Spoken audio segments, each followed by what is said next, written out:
Hari Om to all the lovely Balakrishnas and Vivekanandas. I bow down to the Atma Jyoti in you, the divine light of the self. Let's continue our Mahabharata adventure. So in Mahabharata, Pandavas now have gone to Vanavasa. And in our last episode, we saw Arjuna went to Devaloka. He also fought with Shiva and got Pashupatastra. And he also got cursed by Urvashi, which initially he thought is a curse. Ayoyo, curse, crying. But then he realized when Indra told him, it is going to be valuable for you. Then he realized the value of what she had done. So like that, many a times in life, we may initially think something as very bitter, very negative. Ayo, why is it coming to us? But that will teach us good lesson. Help us to become lot more open to life. So let's continue. What happens next? One day, Bhima and Draupadi are wandering around in the forest. And at that time, in the air, one flower floats and falls near Draupadi. And she takes it. It's a lotus flower. What an amazing flower it was. She's totally mesmerized by the beauty, the color, the structure. She says to Bhima, Bhima, can you get me some more of these flowers? I love these flowers. Bhima said, why not? Bhima was very, very powerful, as you know. Also, he had gotten a feeling that he's very powerful and nobody can beat him. So little bit of Jamba, little bit of, oh, how strong I am, had come into Bhima. When Draupadi asked him, he said, why not? I will find it for you. And he went in search of that flower. So he wandered, so many trees and so many mountains, he couldn't find. Many hours had passed.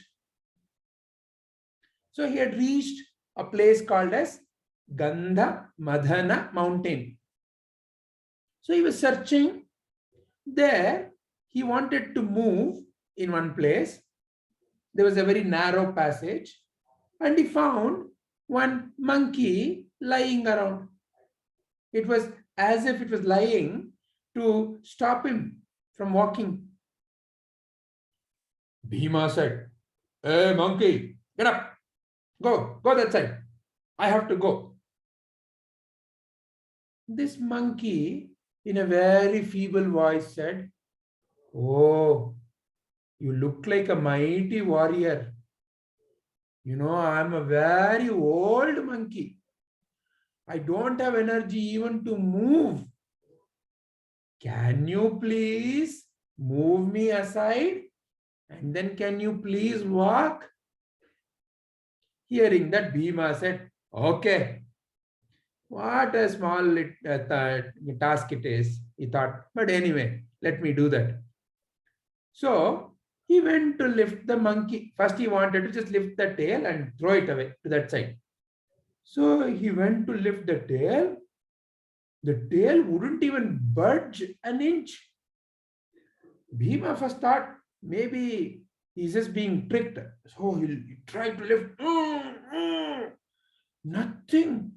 He kept his gadha aside, tried to lift both the hands. It wasn't moving at all.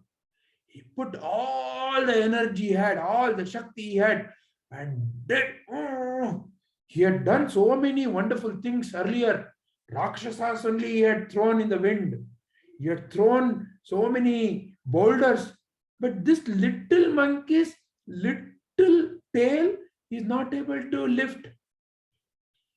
After so much of effort, when he was sweating, he felt, oh my God, I cannot do this.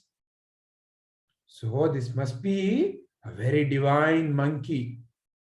So let me now surrender to this monkey and request the monkey. Otherwise, I will not be able to do whatever the monkey is saying. So when that realization came into his mind, suddenly all the feeling about, how great I am, that was there in Bhima, no? That feeling totally melted away.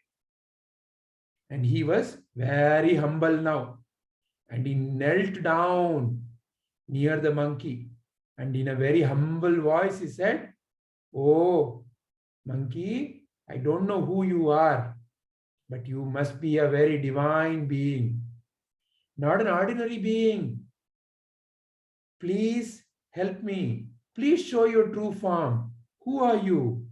Please help me understand what is happening.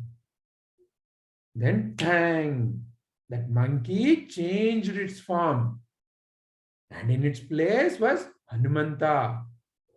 And Hanumanta said, oh Bhima, I know you are mighty. I know you are very powerful.